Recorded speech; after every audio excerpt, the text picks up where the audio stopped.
नमस्कार. आपण पाहताय न्यूज 18 लोकमत. आपल्या सगळ्यांचं स्वागत. आणि इथून पुढचा अर्धा तास दगाबाज ड्रॅगॉनचा पर्दाफाश आणि त्याबद्दलची थेट चर्चा या क्षेत्रातल्या विविध मान्यवरांच्या सोबत.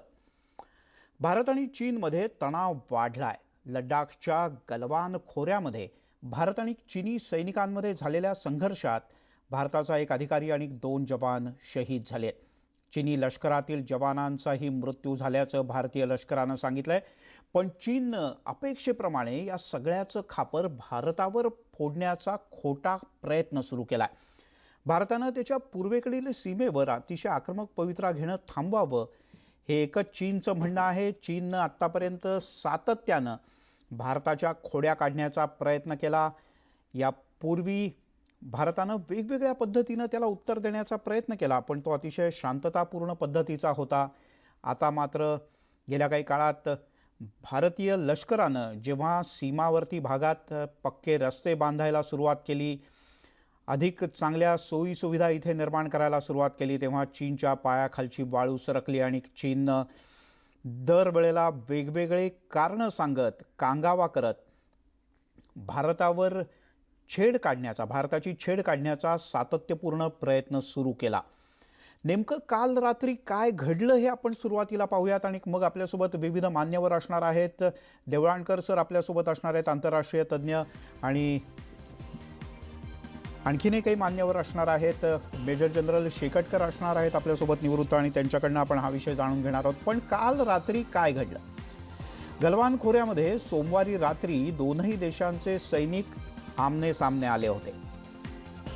तसे तर हे सैनिक अनेकदा आमने सामने येतात, पण भारताचा एक अधिकारी आणि 2 जवान यावेळेला शहीद झाले. आणि जी माहिती मिळते त्यानुसार तणाव वाढू नये म्हणून खरं तर दोनही देशांमध्ये वरिष्ठ पातळीवर चर्चा सुरू होती. आणि ही चर्चा अनौपचारिक नाही तर औपचारिक स्वरूपाची ही चर्चा होती. म्हणजे याचा दोन्ही बाजूंना कल्पना होती. आंतरराष्ट्रीय स्तरावर याची औपचारिक माहिती देण्यात आली होती की भारत आणि चीन आपापल्या सीमारेषेवरचा तणाव कमी करण्यासाठी वरिष्ठ लष्करी अधिकारी स्तरावरची ही बातचीत करत आहेत. आणि अशा प्रकारची बातचीत सुरू असताना, हा तणाव कमी करण्याचा प्रयत्न सुरू असतानाच चीनच्या विश्वासघातकी अधिकाऱ्यांनी भारतीय सैन्याची खोड काढली. आणि नुसतं खोड काढून हे थांबले नाहीत, तर मे महिन्याच्या सुरुवातीपासूनच भारत चीन सीमेवरती तणाव आहे, वेगवेगळ्या प्रकारचे वाद आहेत. चीनी सैनिक अनेकदा भारतीय हद्दीत येऊन घुसण्याचा आणि तिथे काही करण्याचा प्रयत्न करत असतात. वारंवार अशा प्रकारच्या घटना घडतात. सीमेवरील घडामोडींमुळे दोन्ही देशांमधल्या संबंधात अनेकदा तणाव निर्माण झाला आणि गेल्या काही काळात तर तो अधिक वाढलाय. दोन्ही देशांच्या मेजर जनरल रँकच्या अधिकाऱ्यांमध्ये बैठक सुरू होती आणि दोन्ही देशातला तणाव कमी करून यातून काही मार्ग काढण्याच्या दृष्टीनं प्रयत्न सुरू होता. बैठकांमधून ठोस निर्णय निघत नसल्यानं वाद काहीसा कायम होता, पण तरी भारताच्या दृष्टीने अतिशय प्रामाणिक प्रयत्न मात्र सुरूच आहेत.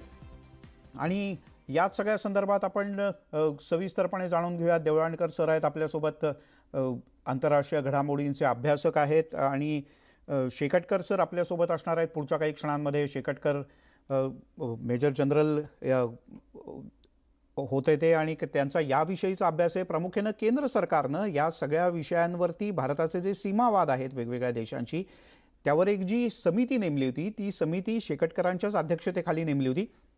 आणि पुढच्या काही क्षणात ते सुद्धा आपल्याबरोबर असणार आहेत. देवळाणकर सर, भारताचे जे 2 शेजारी आहेत कायमच डोकेदुखी राहिली आहे, एक पाकिस्तान आणि दुसरा चीन. पाकिस्तान तर सध्या कोरोनानं आणि आर्थिक अडचणींमुळे इतका हैराण आहे, पण चीन मात्र वारंवार काही ना काहीतरी कारण शोधून काढतो, कुरापती काढतो. म्हणजे कारण शोधून काढून थांबत नाही, तर चीनचे सैनिक येऊन कुरापती काढतात आणि आपल्या सैनिकांना प्रवृत्त करतात. तरी आपले सैनिक फार शांतता आणि संयम बाळगतात. पण यावेळेला तर चीनच्या सैनिकांनी भारतीय हद्दीत येऊन काठ्या, लाठ्या, दगड या सगळ्याचा वापर केला. आणि आपण प्रामाणिकपणे चीनच्या समोर गेलो होतो, कारण आपले अधिकारी लष्करी स्तरावर बातचीत करत होते आणि त्याचाही आदर चीननं राखला नाही. इतका नालायकपणा.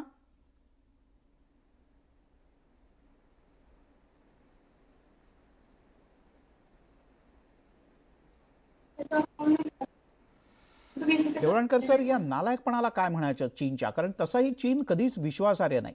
म्हणजे जर का अगदी प्राथमिक स्वरूपात पाहिलं तर भारताशीच केवळ चीनचा सीमावाद सुरू आहे असं नाही, तर जगातल्या किमान डझनभर देशांबरोबर चीनचे वेगवेगळ्या प्रकारचे वाद सुरू आहेत. कुठे सीमेचा वाद सुरू आहे, कुठे चीनला आर्थिक कब्जा करायचा आहे त्या संदर्भातले वाद सुरू आहेत. अशा वेगवेगळ्या प्रकारचे वाद खरं तर चीनचे सुरू आहेत. पण हे वाद इतके सुरू असतानाही पुन्हा पुन्हा का खोड्या काढतोय चीन? आपण एक प्रामुख्याने हा वाद बघितला तर गेल्या साधारणतः काही महिन्यांपासून चीन हा अत्यंत अग्रेसिव्ह किंवा अत्यंत आक्रमक आपल्याला होताना दिसतो आहे.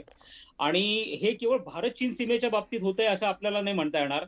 तो दक्षिण चीन समुद्रामध्ये त्यांचे जे वाद आहेत इंडोनेशिया आणि व्हिएतनाम बरोबर, ते वाद अत्यंत तीव्र झालेले आहेत. त्याचप्रमाणे हाँगकाँगच्या प्रश्नी, तैवानच्या प्रश्नी देखील चीन अत्यंत आक्रमक झालेला आपल्याला दिसून येतो आहे. भारताच्या बाबतीमध्ये त्यांचा जो विशेष राग भारतावरती आहे हा गेल्या 3-1 महिन्यांपासून जास्त स्पष्टपणे उभरून बाहेर येतोय. आणि त्याला कुठेतरी कोरोनाची पार्श्वभूमी ही देखील प्रामुख्याने जबाबदार आहे. एक तर कोरोनाच्या प्रश्नावरनं चीन हा आंतरराष्ट्रीय पातळीवरती पूर्णपणे एकटा पडताना दिसतो आहे. तर दुसरीकडे भारताची आंतरराष्ट्रीय प्रतिमा ही मोठ्या प्रमाणावरती वाढताना दिसते आहे. नुकतंच अमेरिकेचे राष्ट्राध्यक्ष डोनाल्ड ट्रम्प यांनी भारताला G7 सारख्या एका अत्यंत शक्तिशाली गटामध्ये सहभागी होण्यासाठीचं एक प्रस्ताव देखील आपल्याकडे दिलेला आहे. लवकरच भारत त्याचा सदस्य देखील बनणार आहे. दुसरीकडे आपण असं बघतो आहे की भारताचं जे चीनच्या विरोधामध्ये आंतरराष्ट्रीय फळी तयार होतीये, त्या फळीमध्ये भारत कुठेतरी सहभागी होऊ नये किंवा भारत हा अमेरिकेच्या अधिक जवळ जाऊ नये, या दृष्टिकोनातून चीनचे मोठ्या प्रमाणावरती प्रयत्न चाललेले आहेत. आणि त्यामुळे चीन सीमावादाचा उपयोग जो आहे तो एक हत्यार म्हणून करताना आपल्याला दिसतो आहे. त्याचप्रमाणे आपण असं बघतोय की पूर्व लडाख हे जे आता सध्या प्रामुख्याने केंद्र आहे भारत आणि चीनच्या संघर्षाचं, यामध्ये विशेष करून गलवान व्हॅली आहे, पेंगॉंग लेक आहे, या ठिकाणी ज्या पद्धतीने भारताने आता साधन संपत्तीचा विकास करायला सुरुवात केलेली आहे, रोड कन्स्ट्रक्शन भारताने सुरू केलेले आहे, त्यावरती चीनचं मोठ्या प्रमाणावरती ऑब्जेक्शन आहे. आणि ते भारताने थांबवावं यासाठी सीमावादाचा उपयोग एक हत्यार म्हणून चीन करण्याचा प्रयत्न करतो. बरं, पण देवळाणकर सर, याच्यातली गंमत आहे, आपलाच भूभाग आहे, आपल्याच भूभागावर जर का आपण काही रस्ते बांधत असू किंवा काही सुधारणा करत असू तर त्यात चीनला आक्षेप असणं, याच गोष्टीचं कुठल्याही देशाला आश्चर्य वाटेल, धक्का बसेल. आणि आपण तर फार शांतपणे आणि नियमांचं पालन करून या सगळ्या गोष्टी करतोय. कालचा जर का आपण प्रसंग पाहिला तर जी प्राथमिक माहिती आत्तापर्यंत हाती आली आहे, कदाचित लष्करी अधिकारी त्याबद्दल सविस्तरपणे सांगतील, पण जी प्राथमिक माहिती हाती आली आहे, इथे लाठ्या, काठ्या, दगड या सगळ्याचा आणि कदाचित संगीन जी असते त्याच्या पुढच्या चाकूचाही काही प्रमाणात वापर केला गेला. आपला एक वरिष्ठ अधिकारी, लष्करी अधिकारी आणि 2 जवान शहीद झाले. ही तर खूप मोठी आणि धक्कादायक गोष्ट आहे. म्हणजे विश्वासघाताचा कळस झाला चीनच्या. ते नक्कीच आहे. आणि हा विश्वासघाताचा कळस यासाठी आहे की आपल्याकडे पूर्व लडाखमध्ये गेल्या महिन्याभरापासून भारत आणि चीनमध्ये जो संघर्ष निर्माण झालेला होता, तो संघर्षाला वरती चर्चेतनं मार्ग काढण्यासाठी ऑलरेडी भारत आणि चीनमध्ये चर्चेचा प्रवाह जो सुरू झालेला आहे, यावरती लेफ्टनंट जनरल लेवलच्या चर्चेचा एक जो टप्पा आहे, हा टप्पा ऑलरेडी पार पडलेला आहे. अजूनही चर्चा होणार आहेत. म्हणजे डिएस्केलेशनची प्रोसेस ही सुरू झालेली आहे. आणि अशा पद्धतीने डिएस्केलेशन म्हणजे तणाव निवळण्याची प्रक्रिया सुरू झालेली असताना चीनकडनं अशा स्वरूपाचा घाव केला जाणं हा एक मोठा विश्वासघात आहे असं आपल्याला म्हणावं लागेल. आणि 1975 नंतर म्हणजे 1975ला शेवटची बुलेट ही भारत चीन सीमेवरती ती अरुणाचल प्रदेशमध्ये फायर झालेली होती. त्यानंतर आता आपल्याला हा प्रकार दिसतो आहे. यापूर्वी अनेकदा संघर्षाची परिस्थिती निर्माण झाली, धक्काबुक्कीचे प्रकार झाले, परंतु हा जो प्रकार आहे हा प्रकार मात्र पूर्णपणे वेगळा आहे. हा याच्यातनं चीनचा एक आणखीन कुटील डाव जो आहे तो आपल्या समोर येतो आहे. आणि सगळ्यात महत्वाची बाब आपल्याला लक्षात घ्यावी लागेल आहे की याच्यात एक थोडासा टेक्निकल भाग आहे जो आपल्याला थोडक्यात मी तुम्हाला समजून सांगतो. प्रामुख्याने जो गलवान व्हॅलीचा जो भाग आहे त्या ठिकाणी ज्यांना आपण फिंगर्स म्हणजे बिंदू म्हणतो, भारत आणि चीन मध्ये जी सीमारेषा आहे त्याला लाईन ऑफ ऍक्च्युअल कंट्रोल असं म्हणतात. जसं भारत व पाकिस्तानमध्ये एलओसी आहे त्याला आपण लाईन ऑफ कंट्रोल असं म्हणतो. आता भारत आणि पाकिस्तानमध्ये काही असे करार झालेले आहेत की या एलओसी ला क्वासी ऍक्सेप्टन्स असं दिलं गेलेलं आहे. त्यामुळे ती एलओसी झाली. परंतु भारत आणि चीनच्या बाबतीमध्ये एलएसी आहे, ऍक्च्युअल कंट्रोल आहे. कारण या सीमारेषेकडे बघण्याचा चीनचा दृष्टिकोन हा पूर्णपणे भिन्न आहे, बरोबर. भारताचा दृष्टिकोन भिन्न आहे. त्यामुळे चीन आपली सीमारेषा ही सातत्याने वाढून सांगण्याचा प्रयत्न करत असतो. आता जो प्रॉब्लेम उद्भवलेला आहे गलवान व्हॅलीमध्ये आहे. गलवान व्हॅलीमध्ये प्रामुख्याने डोंगराळ प्रदेश आहे आणि यामध्ये फिंगर 8 आणि फिंगर 4 अशा प्रकारचे 2 बिंदू आहेत. तर चीनचं जे म्हणणं आहे की भारताची जी सीमारेषा आहे ती फिंगर 4 पर्यंतच आहे आणि भारत असं म्हणतोय की चीनची सीमारेषा आहे फिंगर 8 पासून ते फिंगर 12 पर्यंत आहे. तर आता हा 4 ते 8 मधले जे मधला भाग आहे यामध्ये दोघांनी पण जॉईंट पेट्रोलिंग करायची अशा प्रकारची अंडरस्टँडिंग दोन्ही देशांमध्ये आहे. असं असताना देखील असं म्हणतोय की भारताने तिथं कोणत्याही प्रकारचं कन्स्ट्रक्शन करायचं नाही. ऍक्च्युली गलवान व्हॅली म्हणजे हा गलवान नदीचा एक खोरा आहे आणि ही गलवान नदी भारत आणि चीन सीमेमधली आहे. त्यामुळे तिथं कोणत्या प्रकारचं कन्स्ट्रक्शन करायचं नाही चीनचं दाव. पण चीनने मात्र कन्स्ट्रक्शन केलेलं आहे. पण जेव्हा देवाळकर सर, प्रश्न कन्स्ट्रक्शन तोच आहे की चीननं तिथं आलेलं चालतं, चीनचे सैनिक तिथे आलेले चालतात, चीननं तिथं बांधकाम केलं, रस्ते बांधले, तिकडे रणगाड्या आणले, सैनिक आणले तरी चालतात. पण भारतानं स्वतःच्याच हद्दीत आणलं तर मात्र चीनच्या पोटात दुखायला लागतं आणि चीनचे सैनिक येऊन काठ्या उगारतात आणि दादागिरीची भाषा करायला लागतात. आणि आता याला थेट उत्तर देण्याचीच वेळ आलेली आहे. आपल्यासोबत आता अखेर जोडले गेलेले आहेत lieutenant general Dattatray Shekatkar sir. Shekatkar sir, स्वागत आहे तुमचं या चर्चेमध्ये. पहिली तुमची प्रतिक्रिया कालचा जो सगळा धक्कादायक प्रकार झाला त्यावर.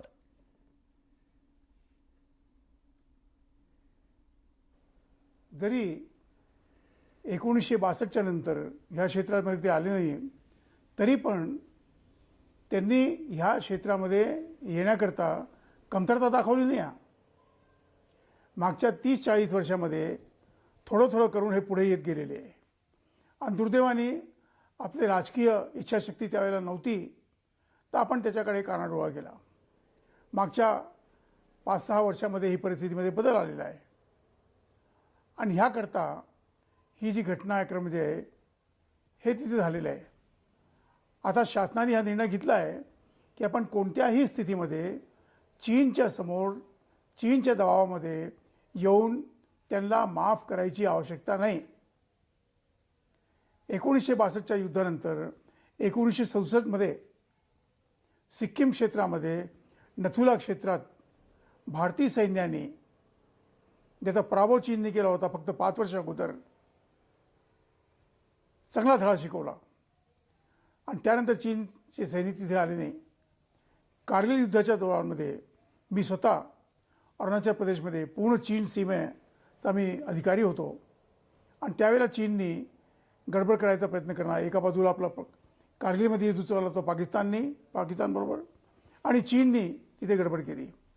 त्यावेळेला पण आम्ही त्यांना चांगला धडा शिकवला. आणि त्यानंतर मग चीनची हिंमत त्या क्षेत्रात आजपर्यंत याची कधी झाली नाही.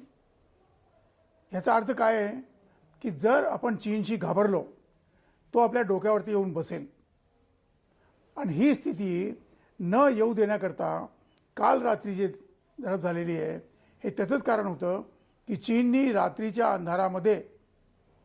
अंधाराचा फायदा घेऊन भारतीय क्षेत्रात येण्याची चूक नाही केली पाहिजे, ह्याकरता हे सगळं घटनाक्रम घडलेलं आहे. पण शेकटकर सर, पण मग आता इथून पुढच्या काळात भारताची रणनीती काय प्रकारची असली पाहिजे? काय करू शकतो चीन आणि प्रत्यक्ष जमिनीवर चीनला कशा पद्धतीनं उत्तर दिलं पाहिजे? हा प्रश्न येतो आपल्याकडे की चीन सारखा आपल्याबरोबर ह्या प्रकारची वागणूक का करतोय. पहिली गोष्ट आहे की ह्या क्षेत्रामध्ये भारत एकमेव राष्ट्र असा आहे जो चीनला धडा शिकवण्याची इच्छाशक्ती जरी नसेल क्षमता ठेवतात, पण दुसरा कोणताही राष्ट्र नाही असा. आणि ह्याची भीती ह्याची खंत चीनला आहे. दुसरी गोष्ट आहे की चीनच्या अवतीभोवती 22 देश आहे. 22 देशांपैकी चीनचा एकही मित्र नाही. पाकिस्तान तरी म्हणतो आमचा चीनचा मित्र आहे. चीनचे राष्ट्रपती, चीनचे जे सहकारी आहे ते पाकिस्तानला आपला मित्र मानत नाही. ते म्हणतात पाकिस्तान फार वाईट शिव्या देतात त्यांना. मी त्यांच्याबरोबर बसून चर्चा केली आहे आणि त्यांना विचारलं आहे तुमचं मत काय आहे पाकिस्तानबद्दल. ते म्हणतात की आवश्यकता जर पडली हे आपल्या आईबापाला विकून टाकतील, आम्ही कोण आहे. ती मानसिकता पाकिस्तानच्या बद्दल चीनची आहे. पण तो मित्र आपण म्हणू शकत नाही, तो गुलाम आहे. आणि ह्याचप्रमाणे उत्तर कोरिया जो आहे हा चीनच्या बाजूला लागलेला आहे, त्याला पण जुमानत नाही. मग आहे कोण. आणि ह्याकरता भारतसारखा सक्षम राष्ट्र जर चीनच्या दबावामध्ये आला तर बाकी राष्ट्रांवरती पण आपण हे करू आहे, ही हा एक मेसेज चीन इतर राष्ट्रांना द्यायला मागतोय. आजपर्यंत चीनचे जितके पण सीमा संबंध झालेले आहे त्याच्यामध्ये ते सुझाव जे चीनला मान्य होते त्याच्यावरतीच हे संबंध ठीक झालेले आहे. इव्हन रशियाबरोबर त्यांनी आपली जमीन दिली चीनला. भारत हे करू शकतो का. आपली जवळजवळ 28,000 स्क्वेअर किलोमीटर जमीन चीनकडे आहे 1962 पासून, आणि तरी ती त्यांना कमी पडते आहे. आणि त्या क्षेत्रामध्ये हे मागच्या 2-3 महिन्यापासून हे काम चाललेलं आहे. भारतीय राष्ट्राची मानसिकता आहे की आपली जमीन शत्रूच्या हातात गेली पाहिजे नाही. आणि ह्याकरता चीन आपल्यावरती आर्थिक दबाव, सैनिकी दबाव, आंतरराष्ट्रीय दबाव हा सगळा दबाव आणून भारतावरती येनकेन प्रकारे कसे आणून दबाव आणून भारताला त्याच्या जागेवरती ठेवा. बरोबर आहे. ही चीनची मानसिकता आहे. बरोबर आहे. पण देवळणकर सर, ही जी चीनची मानसिकता आहे, साम्राज्यवादी मानसिकता आहे. एवढा मोठा चीन आहे तरी त्यांना दुसऱ्यांची थोडी थोडी का होईना पण प्रत्येकाची जमीन पाहिजे, हे जे भुकेलेपण आहे दुसऱ्याच्या देशात शिरून त्यांची जमीन बळकावण्याचं, तर याला आता तुम्ही मगाशी म्हणालात की भारतच उत्तर देऊ शकतो. भारत कशा प्रकारचं उत्तर देऊ शकतो, काय नेमकं भारतानं केलं पाहिजे. आपल्यासोबत निवृत्त lieutenant general Dattatray Shekatkar sir सुद्धा आहेत आणि याचसोबत शैलेंद्र देवळणकर सर आपल्यासोबत आहेत. या दोघांच्या इकडनं आणखीन काही मुद्दे जाणून घेणार आहोत. एक छोटासा ब्रेक घेऊया, लगेचच परत येतोय.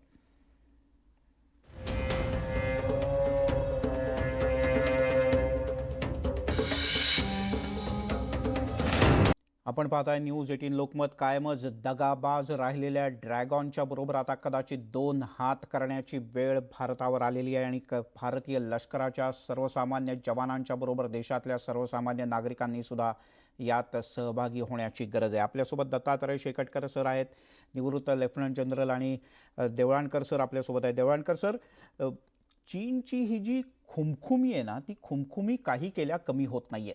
तुम्हाला काय वाटतं, काय आणि कसं उत्तर असेल चीनची ही खुमखुमी कमी करायला. मला असं वाटतं की चीन तसाही आता आंतरराष्ट्रीय पातळीवरती हा बऱ्यापैकी आयसोलेट झालाय आणि कोरोनाच्या प्रश्नावरनं जवळपास 65 देशांनी विश्व आरोग्य संघटनेच्या मार्फत चीनच्या चौकशीची मागणी केलेली होती आणि आता तीही चौकशी होणार आहे. मला असं वाटतंय की भारताने आपण तर लष्करी दृष्ट्या चीनचा सामना करण्यासाठी पूर्णपणे सक्षम आहोत, शेकटकर सरांनी आपल्याला सांगितलेलं आहे. आणि आजच्या घडीला सुद्धा पूर्व लडाखमध्ये आपली जी तयारी आहे ती अत्यंत उत्तम पद्धतीने आहे. आपले रणगाडे तिथं आहेत, बोफोर्स तोफा आपल्या तिथं आहेत, आपली पूर्ण सैन्याची कुमक तिथं आहे. त्यामुळे चीनशी 2 हात करायला आपण पूर्णपणे सक्षम आहोत. परंतु राजनैतिक पातळीवरती देखील भारताला आता आपली मोर्चे बांधणी करणं आवश्यक राहणार आहे. कारण जर भारत आणि चीनमध्ये संघर्ष झाला तर हा संघर्ष केवळ 2 देशांपुरता आता मर्यादित राहणार नाही. आणि यामध्ये प्रामुख्याने भारताला समर्थन देणारे अनेक देश आहेत. प्रामुख्याने आपण अमेरिकेचा उल्लेख करू शकतो, ऑस्ट्रेलिया आहे. ऑस्ट्रेलिया बरोबर आपण नुकताच करार केला, एक महत्वपूर्ण करार झालेला आहे. जपान आहे. आणि हे सगळे देश जे आहेत ते चीनच्या ह्या आक्रमक वृत्तीमुळे, ज्याला आम्ही टेरिटोरियल टेररिझम असं म्हणतो, की चीनचा जो सगळा भूमीवरचा दहशतवाद आहे की हे माझं ते माझं, याच्यामुळे असुरक्षित बनलेले अनेक देश आहेत ते भारताच्या पाठीशी उभे राहू शकतात. आणि या प्रसंगी भारताला, कारण विशेष म्हणजे आता जी नुकतीच बैठक पार पडली त्याच्यामध्ये भारताचे परराष्ट्र मंत्री जयशंकरन सुद्धा होते. याचं कारण असं होतं की आपल्याला आता जागतिक पातळीवरती चीनवरती आंतरराष्ट्रीय दबाव आणण्यासाठी आपल्याला प्रयत्न करणे अत्यंत गरजेचं राहणार आहे. म्हणजे देवळणकर सर, मागच्या वेळेला जसं पाकिस्तानच्या बाबतीत भारतानं केलं की लष्करी दबाव तर तयार केलाच, सर्जिकल स्ट्राईक तर केलाच, पण त्यासोबत आंतरराष्ट्रीय दबाव सुद्धा निर्माण केला. कदाचित चीनला तीच भाषा बंदुकीपेक्षा जास्त कळू शकते, जेणेकरून त्याचं नाक आणि तोंड हळूहळू बंद करता येईल. एक प्रश्न शेकटकर सरांना घेऊयात, कारण त्यांनाही जायचं, आपल्याला वेळही कमी आहे. शेकटकर सर, चीन थेट भारताशी कदाचित युद्ध करू शकत नाही म्हणून वेगवेगळी कारणं शोधून काढतोय किंवा वेगवेगळ्या अशा काहीतरी कुरापती काढतोय की जेणेकरून भारत चिडेल आणि समोरनं हल्ला करेल. युद्धशास्त्राचा एक नियम आहे की युद्ध केल्याशिवाय जर तुम्ही आपल्या शत्रूला दबावामध्ये ठेवला तर हा तुमचा बुद्धिमत्ता दर्शवण्याचं कामावर होईल. चीनची इच्छा नाही आहे भारताबरोबर युद्ध करायची, कारण की चीनला माहीत आहे की आज 2020चा भारत हा 1962चा भारत नाही आहे. तो काळ गेला. 2020चं जे जग आहे हे 1962चं जग नव्हतं. आज भारताबरोबर जवळजवळ 153 राष्ट्र उभे आहे आणि ही वास्तविकता चीनला माहीत आहे. परंतु एक अजून युद्धाचा सिद्धांत असतो की आपल्या शत्रूला युद्धक्षमतेमध्ये कमी ठेवायकरता त्याला तुम्ही बिझी ठेवा, खोळंबून ठेवा. त्याचं पूर्ण लक्ष जे आहे हे युद्धक्षमतेकडे गेलं नाही पाहिजे. आणि ह्याकरता हे चीन सगळं कारवाई करतोय. आपल्याकडे पण चाणक्य नीतीमध्ये म्हटलंय, छत्रपती शिवाजी महाराजांनी म्हटलंय, मनुस्मृतीमध्ये म्हटलंय की जर तुम्हाला युद्ध टाळायचं असेल तर तुम्ही युद्धाकरता तयार राहा. If you wish to prevent a war, be prepared for it. तत्पर राहू नका, डोंट बी ईगर. आणि जर तुम्ही युद्धाकरता सक्षम नाही आहात, योग्य नाही आहात, तयार नाही आहात, युद्ध तुमच्यावरती थोपला जाईल. आणि तो युद्ध अशा जागी थोपला जाईल ज्याची तुम्ही कधी कल्पना सुद्धा करू शकत नाही. आणि तेच काल लडाखमध्ये झालेलं आहे. आपण कधी विचारही नव्हता केला की ह्या प्रकारची आक्रमक कारवाई चीन आपल्या विरुद्ध करेल. खरंय. ह्या कारणाने तो मुद्दामून चीन आहे भारतावरती दबाव आणण्याचा प्रयत्न करतोय. खरंय. आणि पण आपण जसं मी तुम्हाला आता सांगितलं बरोबर की आजचा भारत 2020चा भारत हा 1962चा भारत नाही आहे. निश्चितपणे सर, आजचा भारत हा 2000 म्हणजे तुम्ही म्हणाल तसा 62चा आणि त्या आधीचा 70च्या दशकातला भारत नाही. आजचा भारत हा वेगळा आहे आणि जशास तसं किंबहुना त्याहीपेक्षा कठोर उत्तर देण्याची क्षमता आजच्या भारतामध्ये आहे. सैन्यात तर निश्चित आहे आणि भारतीय सैन्यात तर आहेच, पण भारतीय नागरिकांमध्ये सुद्धा आहे. शेकटकर सर, खूप खूप धन्यवाद. तुम्ही तुमचा बहुमूल्य असा वेळ दिला त्याबद्दल. आणि देवळाणकर सर, तुमचंही मनापासून धन्यवाद. खरं तर आणखीन काही प्रश्न होते, पण आता खरं तर प्रश्नांच्या पेक्षाही उत्तरांच्याकडे आपल्याला बघायचं आहे. आणि आता आपल्याला सगळ्यांना मिळून प्रत्यक्ष कृती करायची. या खोटारड्या, दगाबाज, बेभरोशी आणि कायमच सगळ्याच जगाबरोबर विश्वासघातकी आणि कपटीपणानं वागणाऱ्या चीनशी. आपल्या दोघांचेही धन्यवाद. या कार्यक्रमात इथे थांबूयात. सर्व प्रकारच्या ताज्या बातम्यांसाठी news18lokmat.com या आमच्या वेबसाईटला लॉग ऑन करा. फेसबुक आणि ट्विटरवर फॉलो करा.